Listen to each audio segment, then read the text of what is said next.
Sorry, you want me to do it so I can? Before that, I traveled, which is where I taught it. There you go. And probably Pretty good. I walked out. Terry, what'd you think of those football games? Don't hurt your Right. back. I had it. That was unbelievable. Yeah. To have all the. Welcome to the Oregon City Council regular meeting. The date today is January 27th, 2022, and the time now is 7:03. Let's begin. Let's bring the meeting to order with the Pledge of Allegiance. Pledge allegiance to the flag of the United States of America and to the republic for which it stands, one nation, under God, indivisible, with liberty and justice for all. Thank you. Ms. Evans, would you take roll call of council? Mr. Dabish, Here. Mr. Drake, Here. Mr. Horniak, Here. Mrs. Polliff, Here. Mr. Reeves, Here. Mr. Wallensack, Here. Mr. Zale, Here. Council, the first order of business tonight will be the approval of the meeting minutes from January 10th, 2022, the regular meeting. Can I get a motion? Mr. President, Mr. Reeves, I move to approve the minutes from the January 10th, 2022 regular council meeting. thank you, Mr. Reeves. Second. Second by Mr. Horniak. Thank you, Mr. Horniak. The minutes from the January 10th, 2020 meeting are approved. Council, this evening, we were scheduled to have a public hearing. The application is Z 813-21 for a zoning change for R1 low-density residential district to an A1 agricultural district on a portion of property described as parcel number 44-38921. The owner and applicant is Kelly Clark, and the location is 6450 Corduroy Road. I will defer this at the moment to the mayor, who has a little more information regarding this particular public hearing tonight. Thank you, Mr. President, and I do, and I'll suggest after I give this brief synopsis of what happened with this, that we open the public hearing and entertain a motion to withdraw, and I got that from Kelly Clark. And I'll tell you what happened here. This did go to the Planning Commission, and it did pass.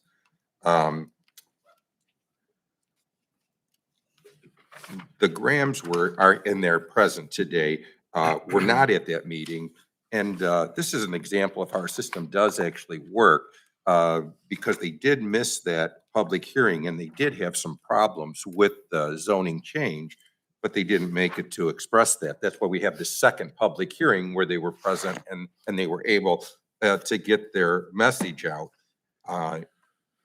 Where there was a little, they were not comfortable with a agricultural zoning next to their subdivision, which I think some of us, we can really understand. And when we didn't hear objections at the Planning Commission, we were just not aware of that. So it did pass without objections of anyone from the public. So after hearing this, I went and personally spoke to Kelly Clark and explained her the concerns and suggested her probably better course of action would be to withdraw this request and seek out a special use exception where she could get agricultural zoning, and we could then place conditions on a special use and restrict the livestock part of agricultural zoning to specify just what she wants, which is merely what she already has, maybe with an addition of one horse and maybe some chickens. Speaking to the Grahams, they were very receptive of that. So this would be a scenario where I think everybody would end up being happy and could live with the outcome of a special use exception with conditions, and Mrs. Clark could get what she was really after, and the Grahams would seek out protection for their subdivision. And it would turn out, like I said, to be a situation where, once again, there would actually be no objection to the outcome of the zoning request. So, I would suggest, once again, Mr. President, that you would open the public hearing and that have one of the council members make a motion to withdraw this application. And then we could go forward. We've already set up a meeting with Kelly Clark to go over the application for the special use this Thursday, Mr. Beasley and I. And I believe, once again, we would come up with a very applicable outcome. And once again, everybody would be very content with the outcome.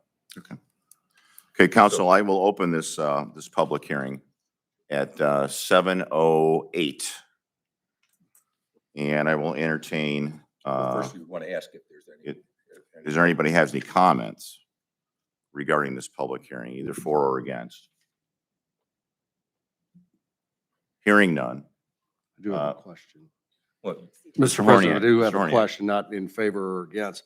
Procedurally, I guess my question is this. As a council or as a member of council, and it's probably more so for Melissa than anything, do we have the ability to withdraw a resident's application? Do we have that authority, or does the resident have to withdraw their application? Mr. President, Mr. Mayor. and we have done this before, and you have the ability to do that. Applicant could, you couldn't do it on the sly, because they could come up and object or follow up and say, hey, I didn't want to do that. I assure you, Kelly Clark did tell me, and she'd rather not come today. And so, yes, we do have the She did ability. express her desire to withdraw. I'm not questioning the legitimacy of her desire to Legally, you- remove that. yeah. I'm asking, as a council and as a member of council, do we have that authority to remove her request What, without something in writing saying I would like this removed? Mr. How do President, we act on that legally? Mr. Beasley. I think yours is a very appropriate question procedurally. What the best motion would be to grant her request to withdraw. She did it orally. She said, you want to come, we're fine with that. And so that would be an appropriate motion to have a motion to approve her request to have her application withdrawn. Appreciate that. Council, any other questions? Council, can I get a motion to close the public hearing? So moved, Mr. President. Thank you, Mr. Horniak. Second by Mr. Davish. Are there any objections? Okay, council, can I get a motion to accept the withdrawal of this application Z-81321? Mr. President, Mr. Horniak, I will move to accept the withdrawal request of Ms. Kelly Clark on application Z-813-21. thank you, Mr. Horniak. Second. Second by Mr. Davish. Wasn't it you? Yes. You Okay. guys look alike. Ms. Evans, I guess we would read ordinance 3 or item 3 as ordinance 3 into the record and go for a vote. Wouldn't we have to act on it then? No, you don't have to read that. You can just ask that to vote on the request for the withdrawal. Yeah, just do a roll. Okay, okay, that's fine. Mr. Horniak, Yes. Mr. Davish, Yes. Mr. Drake, Yes. Mrs. Pollock. Yes. Mr. Reeves, Yes. Mr. Wallensack, Yes. Mr. Zale, Yes. Thank you, council. The withdrawal, the vote of withdrawal is 7 yeas and 0 nays. And Mr. President, your Yes, Mr. question, Mayor. what do we do with this? We- Being that it was withdrawn, that's how it'll show up. So ordinance number Order 3, number 3 ordinance will be number 3 will be withdrawn. Okay, thank you very much. that we don't have to go change all the other ordinances. Okay. And we can Very still good, keep that. very number. good. Through is withdrawn. Very good. Thank you, council. The next item that we must deal with, council, is we did not have a committee of the whole meeting last week. So I need a motion to add items 4, 2022 through 13, 2022 to this week's agenda. Mr. President, Mr. Reeves? so moved. Thank you. Second by Mr. Horniak. Thank you. Items 4 through 13 will now be presented at this week's meeting. And we'll start out with item number 4, which is being presented by Mayor Michael J. Safarian and Fire Chief Dennis Hartman. Go ahead, Mr. Beasley. Mr. President and members, this is our standard annual Superior Uniform bid. We wish we had more bidders, but the copy of the bid is here. It's our standard. It's in our budget, it's pursuant to the collective bargaining agreement, and we're just looking for support tonight to move forward. Council, any questions?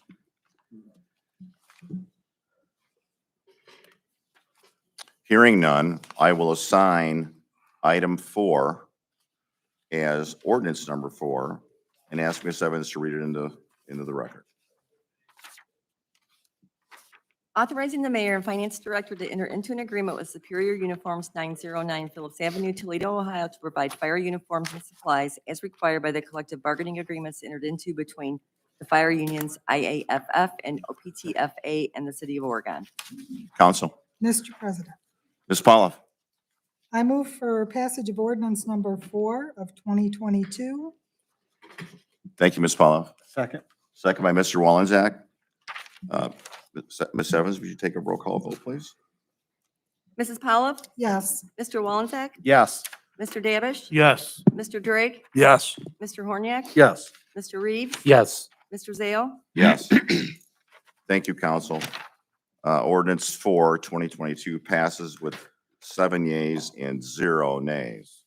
Next item for consideration will be resolution 5, resolution number 5,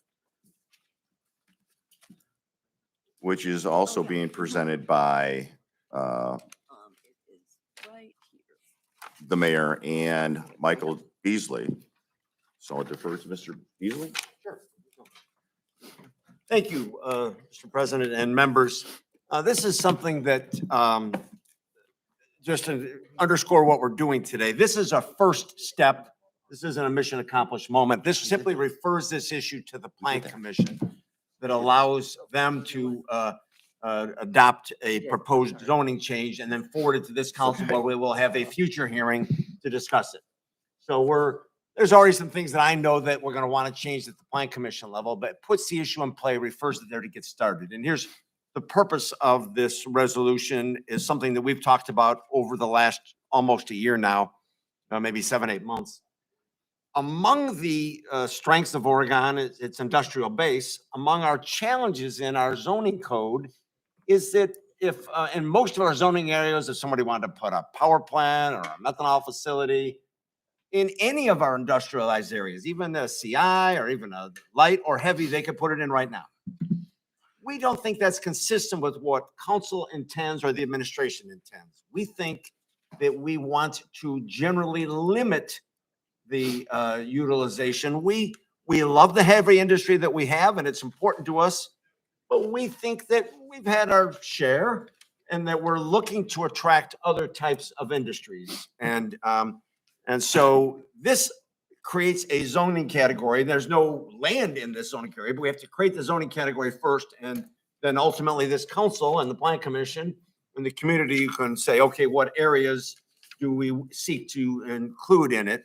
I will tell you this, my general notion is to take any of the land that is either owned by the foundation or the city, maybe along Corduroy or on Wynn or on Lallendorf, generally those parcels that are in those categories, and I would like to have those long-term convert to this utilization going forward.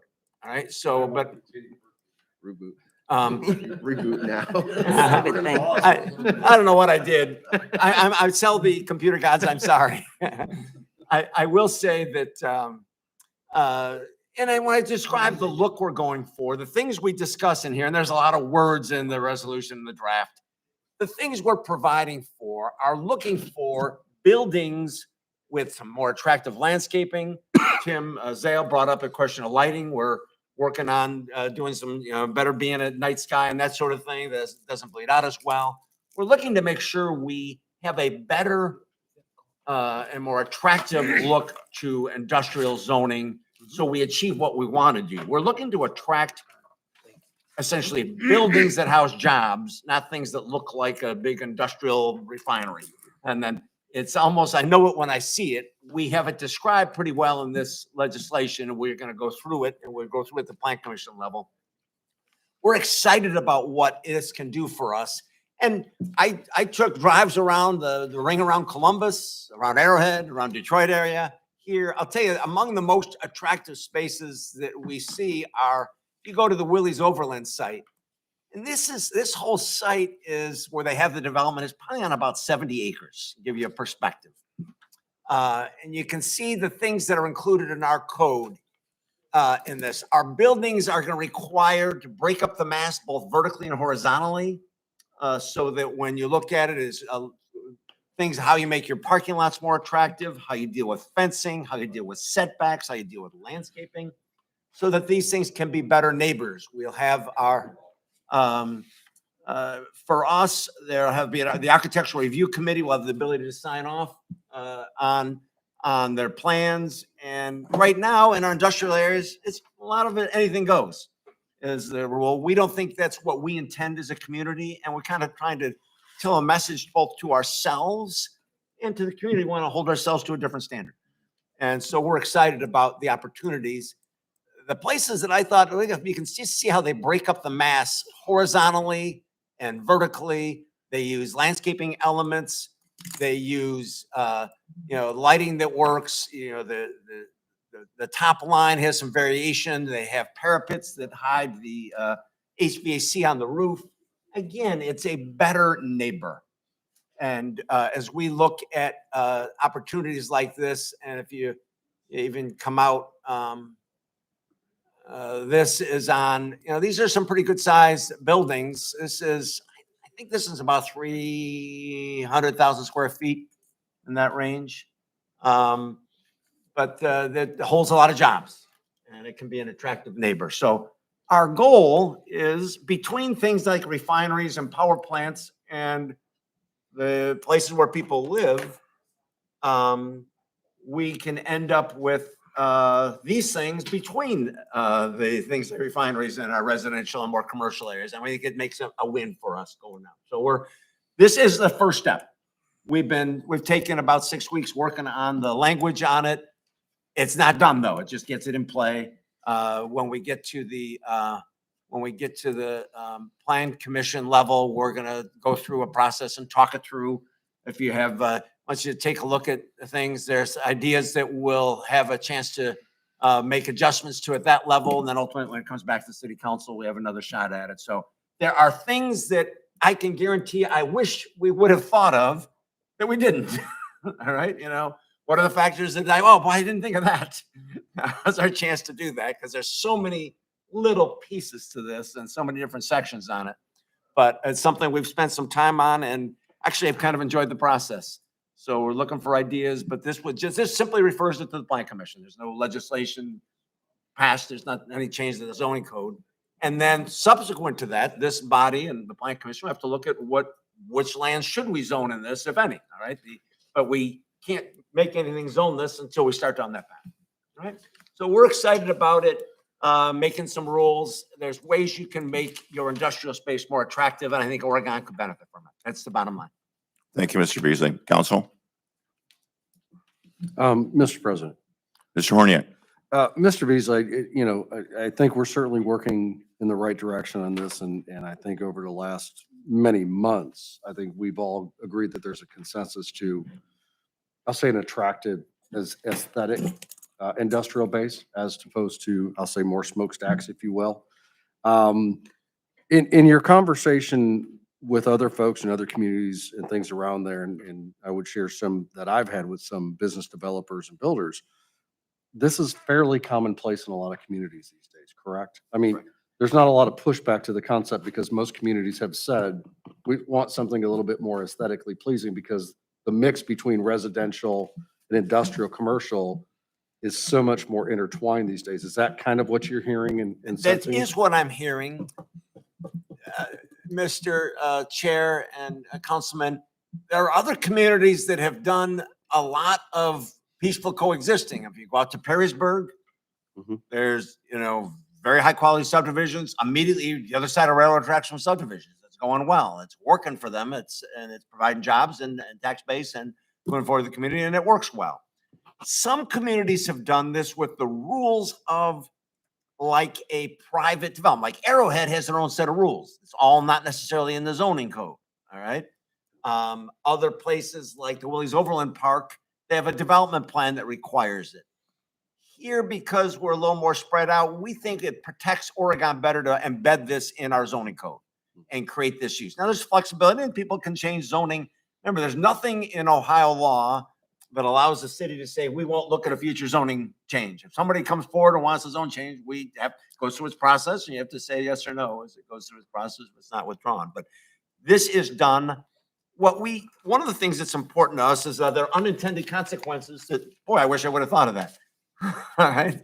That's a fair question. And we've examined asked those questions and gone through it. And I've vetted it in some places and we don't see them, but doesn't mean we won't find them later as we go through the process. And that's why we're doing that. What are the unintended consequences here? Are there things? I will say this, there's nothing about this. Anything we do here does give us more protection than we have now. And you do with any code change you make, it's a work in progress and you learn and you do something else with it. But we do see an opportunity to do some things that can be better for Oregon's future. There are people looking for locations for jobs. We think we have lands and water and sewer and natural gas and electricity, access to the port, transportation resources, workforce that make us attractive. And I think companies like that are interested in being in an attractive space as well and having other folks around them held to a high standard. And I think that's one of the things we're kind of excited about as we look at this. So we'll see where it goes. This is the first step. Sends it to the Plan Commission and we'll go through from there. Everybody wants to dig through it. My problem is I've read it so many times, my eyes kind of glaze over and I worry, what am I missing here? Everyone wants to look at it, give me some suggestions. I'd welcome them because there's things that, okay, why do we say how many feet there? And what, we'll go through that. There are ways to, in any zone change, there's relief mechanisms through whether it be the BZA or the Architecture Review Committee. There's ways to solve problems. But this is a general challenge that's modeled after some things that are done in other communities that are trying to do the same protections.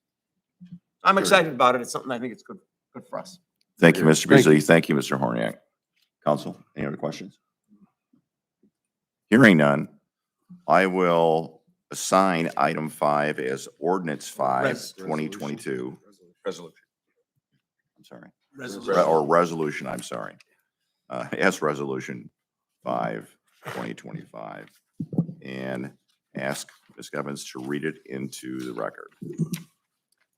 Referring to the Oregon Plan Commission for review of amendments in amending Part 11 of the Planning and Zoning Code by establishing a new Chapter 1145 of the Oregon Municipal Code titled Advanced Manufacturing District and declaring an emergency. Mr. Ms. President, Evans, would you take a? Yes. I move for passage of resolution number 5 of 2022 as an emergency measure. Thank you, Mr. Horniak. Second by Mr. Wallenczak. Mhm. Or was that Mr. Drake? Mr. Wallenczak. Thank you. Ms. Evans, would you take a roll vote? Mr. Horniak? Yes. Mr. Wallenczak?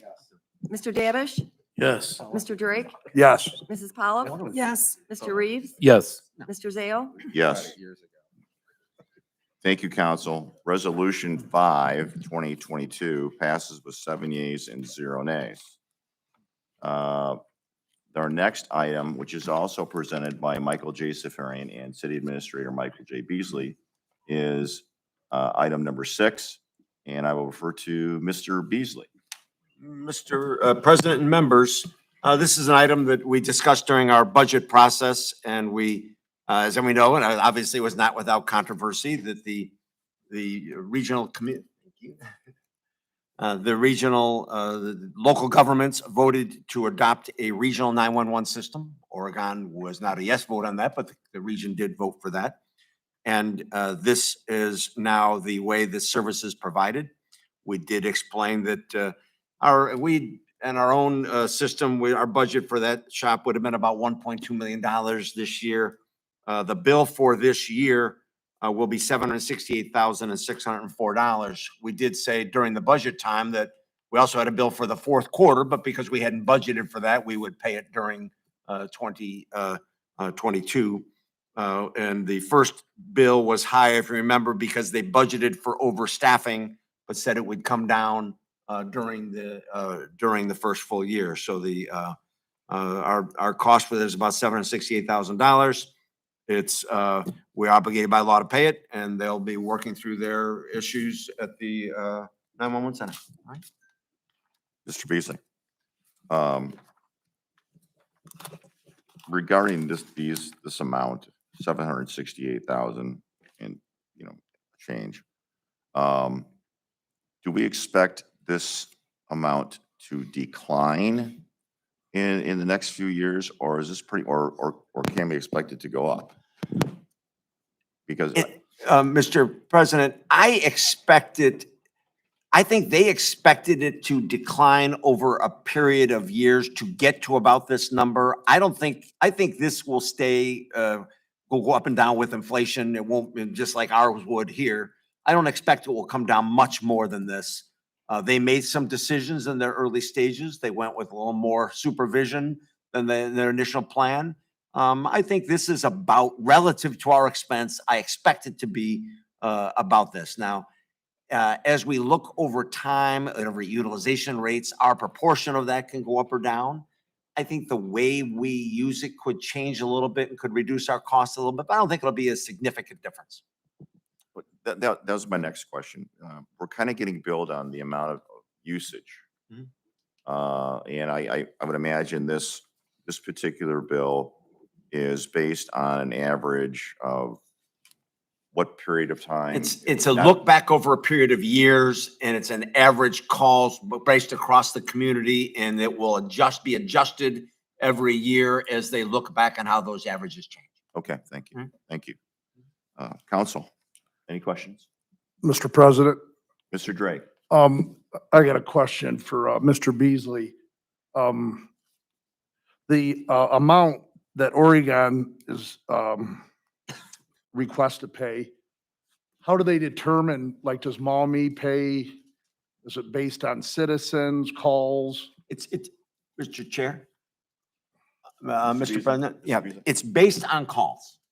So it's not based on population. It's a look back over time, how many calls you make. So we have more calls in Oregon than in some other communities. Now, Maumee is considerably smaller than we are.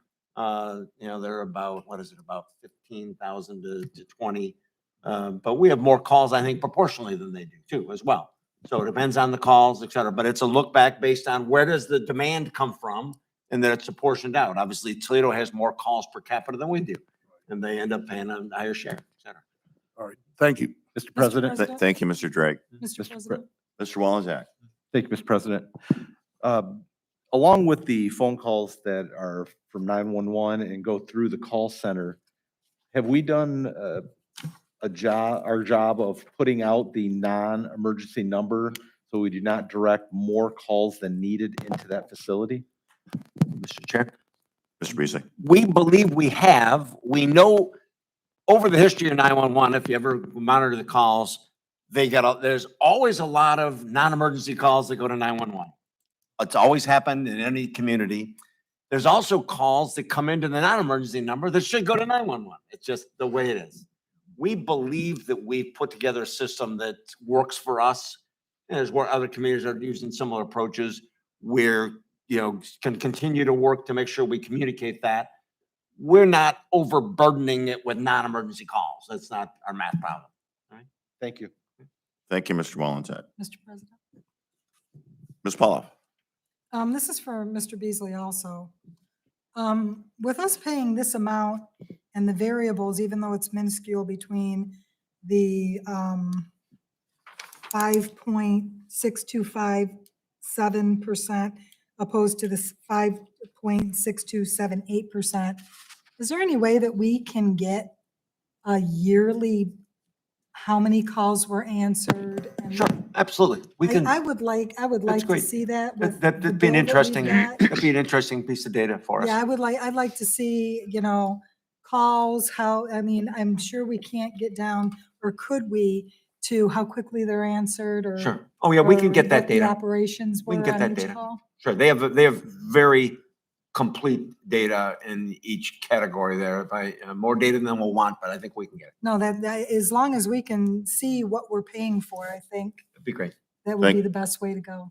Thank you, Ms. Paulo. Thank you. And on that same note, what you just brought up, could we get comparisons to other cities? Sure. On the calls like that? Sure. How do we compare Okay. with what we're paying? Sure, we can do that. And- Thank you.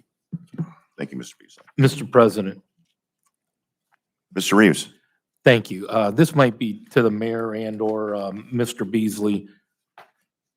Mr. O'Connor was in here a couple weeks ago. Has that situation been taken care of? And how was that rectified?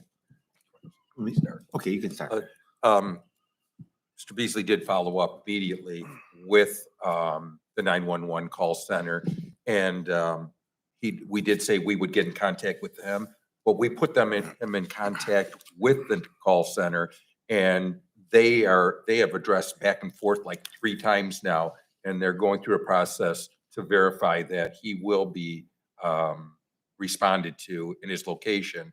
And he's content with the car. We're out of the equation right now. Okay, But he's in the equation thank you. and he's happy. Thank you. Well, so far he's happy. Mr. President, just a note on, and it was a relatively unusual circumstance. The way that a new address gets added to the system follows a process. It's actually a pretty consistent process. That happened to be a case where the development of that parcel didn't follow the process. So it kind of, someone had to work an end around because he moved in and we were trying to give him as much flexibility as we can, even though they hadn't been platted yet when he moved in, because it didn't follow the standard process. The notice never went to the Public Utilities Commission to assign that address, and it kind of fell through into an unusual space that way. The normal course of event is the place is platted before anyone gets an occupancy permit. And therefore you don't have the problem. This was kind of an unusual, a real outlier circumstance, but it's something that we're dealing with. Thank you. Thank you, President. Thank you, Mr. Reeves. Mr. Rand. And I was just gonna follow up with it, Mr. Reeves, is that we were on uncharted grounds. That's the first time we had a subdivision come through that way, which is, we want to avoid that with all possibilities anytime in the future. We tried to avoid it then, but we got to have the developer kind of working with us, which wasn't really the case. And so it was uncharted for all involved, us and the county, the recorder, the whole thing. So it was something that none of us experienced before. And hopefully we won't have to again. Thank you. Thank you, Mayor. Council, any other questions? Council, hearing no other questions, I will assign item 6 as Ordinance 6, 2022, and ask Ms. Evans to read it into the record. Authorizing the mayor and finance director to issue a purchase order to Lucas County 911 Regional Council of Governments, 2144 Monroe Street, Toledo, Ohio, for providing 911 support services. Mr. President, Ms. Paulo. I move for passage of ordinance number 6 of 2022. Thank you, Ms. Paulo. Second by Mr. Wellenzak. Thank you, Mr. Wellenzak. Ms. Evans, would you take a roll call vote, please? Mrs. Powell, Yes. Mr. Wallenzeck, Yes. Mr. Davish, Yes. Mr. Drake, Yes. Mr. Horniak, Yes. Mr. Reeves, Yes. Mr. Zale, Yes. Thank you, council. Ordinance 6 of 2022 passes with 7 yeas and 0 nays. Next item up for consideration is presented by Mayor Michael J. Safarian and Public Service Director Paul Roman. Item 007. Mr. Roman? Thank you, Mr. President. This ordinance is needed to submit a loan application to the EPA to finance our wastewater treatment plant safety disinfection grit removal improvement project. I know council's aware of this certainly through the budget process and through the design. But this is so to, and the project, just to recap, is replacing our existing chlorination system with ultraviolet disinfection, making improvements to our grit removal system, and then adding some safety features around the plant, fall hazards, guardrail replacement and so on around a lot of our tanks. So the city did receive an award from OPWC for a $900,000 grant, 0% loan. Which is very good, but the rest of the project will be financed through a low interest loan through the EPA, which is what this application is for. And so they need this ordinance to go with the application, and be happy to answer any questions. Thank you, Mr. Roman. Council? Any questions for Mr. Roman? Hearing none, I will assign item 7 as ordinance 7, 2022, and ask Ms. Evans to read it into the record. An ordinance authorizing the city administrator to submit an application for water pollution control loan funds available through the Ohio Environmental Protection Agency, Division of Environmental and Financial Assistance, and authorizing the mayor and finance director to enter into loan agreements with the OEPA for all such funds and declaring an emergency. President. Mr. Wallensack. Thank you, Mr. President. I make a motion to move or to vote on the passage of ordinance number 7, 2022 as an emergency measure. Thank you, Mr. Wallensack. Marvin. Mr. Davish, a second. Thank you. Ready for a roll? Yes, go ahead, take a roll. It's an emergency. Mr. Wallensack? Is it on there? Is that? Mr. Davish? Yes. Mr. Drake? Yes. Mr. Horniak? Yes. Mrs. Powell? Yes, Mr. Reeves? Yes. Mr. Zale? Yes. Thank you, council. Ordinance 7, 2022 passes with 7 yeas and 0 nays. Next item up for consideration, item 8, is also presented by Mayor Michael J. Safarian and Public Service Director Paul Roman. Mr. Roman. Thank you, Mr. President. This item is needed to proceed with the design of a stream and wetland restoration project for Wolf Creek on the city's recreation complex out back. The city was awarded a $1.3 million grant from the US EPA for both design and construction.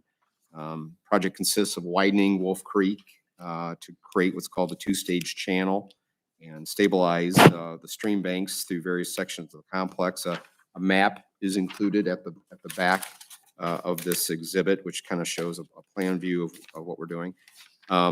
Many of you have seen the work, wetland mitigation work we've done along Wind Road for Heckman Ditch, where you see a very widened channel. And when we say 2-stage, it means there's a lower bank area that's just a foot higher than the flow line or the stream ditch bottom.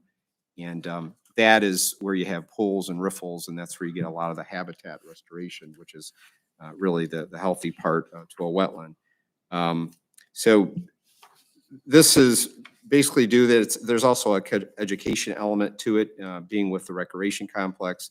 They do have a passive walking path alongside it, and that's all a part of this. We did have qualification statements submitted from 5 area firms. Manick and Smith was determined to be the most qualified for the design. They were the designer for our urban runoff capture project, which was a passive park and creation of wetlands off of Otter Creek, actually for Otter Creek, but in Euclid Park or at old Eastmoreland Boulevard. And they did a very good job. So their scope of work and breakdown of costs are included in Exhibit A, and be happy to answer any questions. Mr. Roman, what's the timeline for a project like this from beginning to end? It's almost probably 3 years altogether. I think, we submitted this grant application, this last summer. And, we're made aware of the award in the fall. Design will probably take a year. Construction will probably take a year as well. So that's about the norm. And, I like to say at least a year or two for every $1 million we spend, but we've done some large projects through the years, and it does take a while, especially when you try to get grant dollars. So. Thank you, Mr. Roman. Council? Hearing no questions from Mr. Roman, I will assign item 8 as ordinance 22 and ask for Ms. Evans to read it into the record.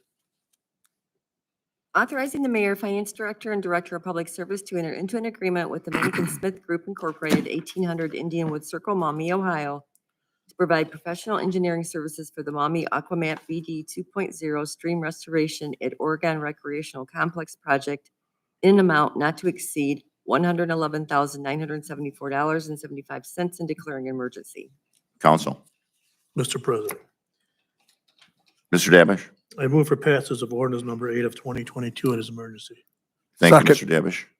Second. Second by Mr. Drake. Thank you, Mr. Drake. Ms. Evans, would you take a roll call vote, please? Mr. Davish? Yes. Mr. Drake? Yes. Mr. Horniak? Yes. Mrs. Pollock? Yes. Mr. Reeves? Yes. Mr. Wallenzek? Yes. Mr. Zale? Yes. Thank you, Council. Ordinance 8, 2022 passes with 7 yeas and 0 nays. Next item up for consideration, also presented by Mayor Michael G. Safarian and Paul Roman, will be item 9. Mr. Roman. I just want to say one thing. And council, I was just make you aware, and I think you already know this, items 7 through 12 are all things that we discussed when we were going through the budget process. So these are all things that you have seen before. Item 13 was an emergency repair. So none of these are stunning things. So just with that, go back to Mr. Roman. I don't want to chime in on each one of these things. That's fine. You've already heard them. Mr. Roman. Thank you, Mr. President. Thank you, Mayor. This ordinance is for the purchase of electronic remote transmitters. We call them ERTs for the water distribution system. The ERTs are really a key component in obtaining water and sewer billing data for the utility department in order to send out the bills. City has approximately 7,000 customers where we have these ERTs and a register that's on the meter, and the two together is how we collect data. If you're not aware of that, I know through the years we've advanced. We used to have a mechanism that you have to pull into the driveway to point at the meter to get the data. Now we have a instrument in our vehicle that can literally drive by, go in the speed limit, and pull in the data from hundreds of properties. So we do it a lot quicker now. But we originally converted our system in 2004. And we probably averaged 1,000 per year as we installed them. And it definitely took us several years to get everybody switched over. But the original ERTs that we installed were supposed to have a 10-year life. I think they've lasted close to 17 years, but they are due to be replaced. And this is issuing purchase orders to purchase those ERTs to replace those the first generation ERTs that we installed. So. Anyways, Itron is our meter reading system, and the ERTs, there's only one sole vendor or a authorized vendor, which is United Systems. So it's for purchases through United Systems. And they have information in the exhibit explaining the unit price. So they're happy to answer any questions. Thank you, Mr. Roman. Council. President. Mr. Wallenzat. Thank you, Mr. President. Mr. Roman, a question for you in regards to the technology and data that is used to collect this. Is there anything that, as technology develops, that you would not even have to have somebody driving through the neighborhoods to collect the data, that it would be sent wirelessly through the internet to us? Yeah, and Mr. President, Mr. Wallenzek, through the years, we've checked how we've done it compared to other cities. There are like the brand new systems where you're installing a lot of hardware throughout the entire city. You know, a lot of street signs will get transmitters and as well as the earths inside the homes. And, but the infrastructure for that is like millions now, though. And, I still say, you know, originally without the radio system, meter reading would be 2 weeks by 3 meter readers. And, we got it down to, a couple days, like I said, with the one mechanism where that you had to point to the meter. And now, that data is collected in about a day to a day and a half by 1 meter reader, you know, so it, and I think, so yes, there are some new systems out there where you're pressing a button to pull in that data, but you're also spending a lot of money on infrastructure to do that. So I still say the way we do it, and the new ERTs that you purchase now too could be used towards a system like that eventually, see? So I think it's a good investment to keep going with what we have. I think eventually we may look at something better, but for now, I think we get a lot for our money. Mr. Beasley? I was just making a note to Councilman, your question is, there are systems where it'll automatically do it, as Paul pointed out. The return on investment just doesn't, Right. especially if we were 40,000 households, it's a little different math. We think for a day and a half, this really is working right now. At some point, maybe the technology, it will be easier. Right now, this is working pretty well. Thank you very much. Thank you, Mr. Beasley. Thank you, Mr. Wallenstein. Council, any other questions? Hearing none, I will assign item 9, 2022 as ordinance 9, 2022, and ask Ms. Evans to read it into the record.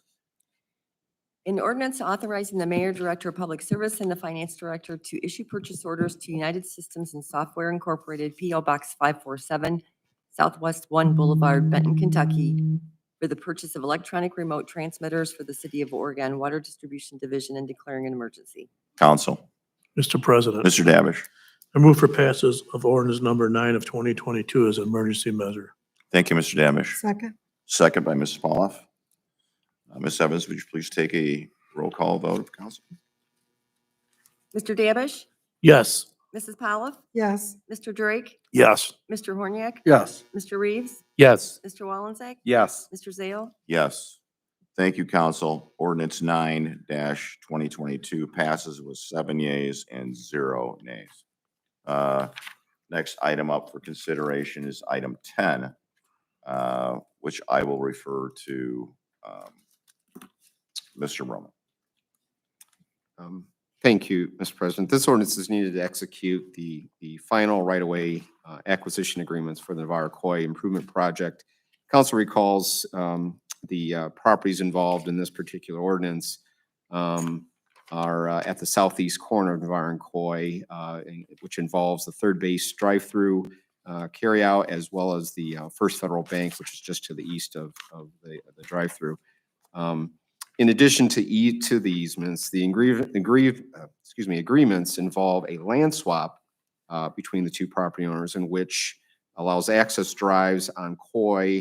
Actually, they're going to basically swap access drives. The bank that goes, or the drive that goes to the bank off of Coy will go to the drive-through, and then the project will build another drive to the bank just south of that drive.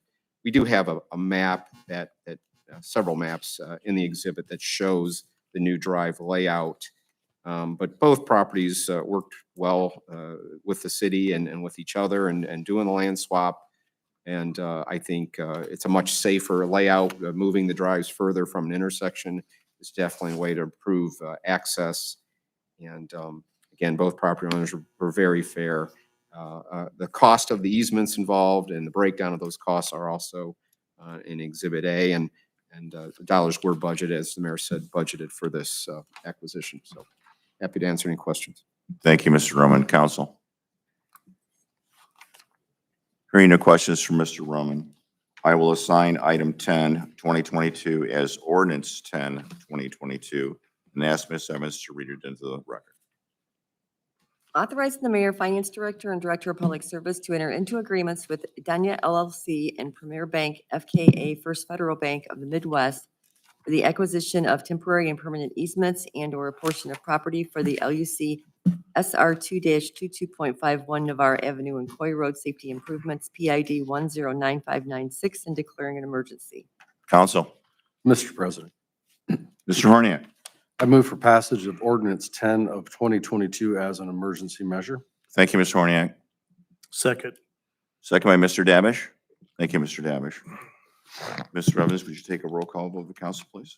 Mr. Horniak? Yes. Mr. Davish? Yes. Mr. Drake? Yes. Mrs. Pavlov? Yes. Mr. Reeves? Yes. Mr. Wallenzeck? Yes. Mr. Zale? Yes. Thank you, council. Ordinance 10, 2022 passes with 7 yeas and 0 nays. Next item up for consideration is item 11, which I'll also refer to Paul Roman. And if I could, Mr. President, I'd like to present item 111 and 112 together. They're That's both fine. Very similar. Both ordinances are needed to complete the utility line relocation work at Navarre and Coy.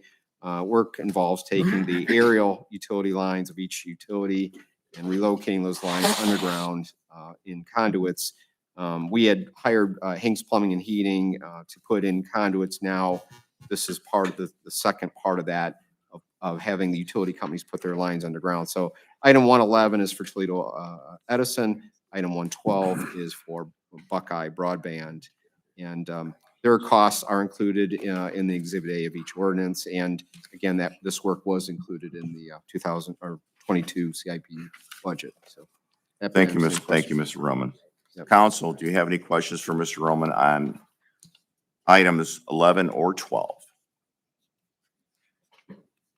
Hearing none, I will assign item 11, 2022 as ordinance 11, 2022, and ask Ms. Evans to read it into the record. Authorizing the mayor, finance director, and director of public service to issue a purchase order and enter into work agreements with Toledo Edison Company, 76 South Main Street, Akron, Ohio, to relocate Edison equipment and remove overhead equipment due to the Navarre Avenue Safety Improvements Project, LUCSR 2-22.51, PID 109596, at a cost not to exceed $138,596.26 and declaring an emergency. Thank you, Ms. Evans. Council, Mr. President, Mr. Drake. I move for passage of item 11-2022 as an Thank you, Mr. emergency. Thank you, Mr. Drake. Second. Ms. Pauloff, second. Thank you. Second. Ms. Evans, would you please take a roll call vote? Mr. Drake? Yes. Mrs. Pavlov? Yes. Mr. Davish? Yes. Mr. Horniak? Yes. Mr. Reeves? Yes. Mr. Wallenzeck? Mr. Zale? Yes. Thank you, council. Ordinance 11, 2022 passes with 7 yeas and 0 nays. And I guess I'll ask one more time. Does anybody have any questions regarding item 12? Hearing no questions for item 12, I will sign item 12 as ordinance 1222 and ask Ms. Evans to read it into the record. Authorizing the mayor, finance director, and director of public service to issue a purchase order and enter into work agreements with Buckeye Broadband, 2700 Oregon Road, Northwood, Ohio, to relocate Buckeye Broadband equipment and remove overhead equipment due to the Navarre Avenue and Cory Road safety improvements at a cost not to exceed $50,590.36 and declaring an emergency. Council, Mr. President, Mr. Davish. I move for passage of ordinance 12 of 2022 as an emergency. Thank you, Mr. Davish. Second? Second by Mr. Horniak. Thank you, Mr. Horniak. Ms. Evans, would you please take a roll call vote of council, please? Mr. Davish? Yes. Mr. Horniak? Yes. Mr. Drake? Yes. Mrs. Pavlov? Yes. Mr. Reeves? Yes. Mr. Wallenzeck? Mr. Zale? Yes. Thank you, council. Ordinance 12, 2022 passes by 7 yeas and 0 nays. Next item for consideration is item 13, which I will also look to Mr. Roman for some feedback. Thank you, Mr. President. This ordinance is needed to replace a small section of water line by a method of directional drilling. It's actually at the intersection of Wynn and Pickle. In that area, Wolf Creek crosses at a diagonal, and this water line is directly underneath these 2 twin culverts, and it's very difficult to get to by open cut. So, we discovered a leak earlier this month, actually, if not in just late December. And this is one of those emergencies you can plan for, but you got to take care of it eventually and do it quickly. And we think directional bore is the way to go. So we did try to get quotes for this, and we did receive 2 of them. And, the quote from Hanks Plumbing and Heating, HPH, was the lowest and best quote for this work. And they've done a lot of boring throughout the city as well. So, now, as much as the mayor mentioned that this isn't something we budget for as a particular project, we do have a category for miscellaneous water line repair, which does cover this, and we do have some money to cover that in the budget. It just isn't directly tagged to this in particular because it wasn't a project at the time. So. Thank you, Mr. Roman. Council, any questions for Mr. Roman? Hearing none, I will assign item 13, 2022 as ordinance 13, 2022, and ask Ms. Evans to read it into the record. Authorizing the mayor, director of public service, and finance director to issue a purchase order to Hanks Plumbing and Heating Company, 2000 The Bluffs, Toledo, Ohio, to provide labor, materials, and equipment for the replacement of an 8-inch water line along Pickle Road under Wolf Creek in an amount not to exceed $29,585 and declaring an emergency. Council, Mr. President, Mr. Davish. I move for passage of ordinance number 13 of 2022 as an emergency. Thank you, Mr. Davish. Second. Second by Ms. Pauloff. Thank you, Ms. Pauloff. Ms. Evans, would you take a roll call vote of council, please? Mr. Davish? Yes. Mrs. Pauloff? Yes. Mr. Drake? Yes. Mr. Horniak? Yes. Mr. Reeves? Yes. Mr. Wallensack? Yeah. Mr. Zale? Yes. Thank you, council. Ordinance 13, 2022 passes with 7 yeas and 0 nays. And that would complete our legislation for tonight, which I will move to the mayor's report. Thank you, Mr. President. And really, I have just one thing to say is that when we were faced with that zoning issue before us today, and like I told you, I went and spoke to the applicant who really did, it would place a council in a rather precarious position to make the vote on that, especially when this applicant watched a zoning change happen. Is precisely the same request for a agricultural diagonally right across the street from her. And I thought she really displayed a great deal of character to honor the request to have her withdraw and work to another solution that made life easier on everybody around. So I just offer kudos to her for doing that, because we do work to try to avoid neighborhood feuds and neighborhood conflict whenever we can. And a lot of times, and this time it looks like we'll be successful. Sometimes we're not as successful, but we never give up trying. So once again, to Kelly Clark, I wish the best to her, because that was, like I said, displayed a great deal of character for her to do. Thank you, Mr. Mayor. Mrs. Beasley, Mr. Beasley. No report tonight. You've heard enough from me. Thank you, Mr. Beasley. Ms. Pepora. No report, Mr. President. Thank you, Ms. Pepora.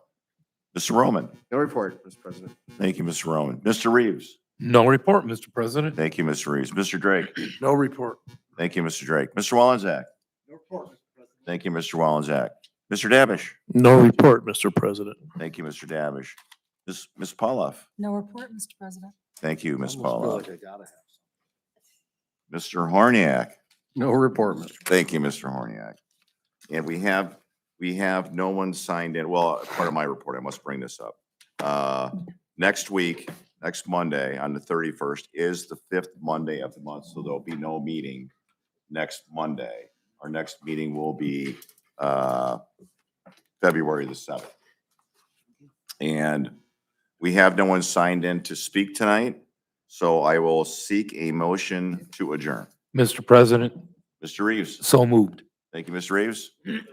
Second by Mr. Davish. Meeting is adjourned. Excuse me. I had that written down. Terry, how does it feel to be the senior member? I don't care about my report. If we're turning off, we're off the off Hey, record now. I'm gonna do something. Mike, they tell me that at school too every day. Tony Pacco's. Huh? They tell me that at school too. Yeah. Breakfast today, other than. I want to try their poutine. We're talking about. I want to try their poutine. Okay.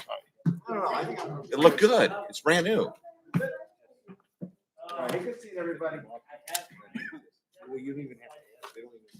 right. Okay. Have we had a committee of? Those were. Oh, they were. When was it? December? Yeah, I was kind of wondering. I said, well, what do we do with this ordinance number 3 now? It'll show in the book, it'll Yeah. just show as withdrawn. We used to have a kind of convoluted setup where ordinances didn't correspond with the item numbers and you would lose track of. It just looked goofy in the book. This system, it'll just show ordinance, item was withdrawn.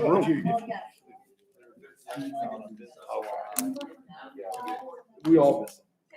Okay, that's fine. It's the second and fourth section. Oh, did Beasley take off here?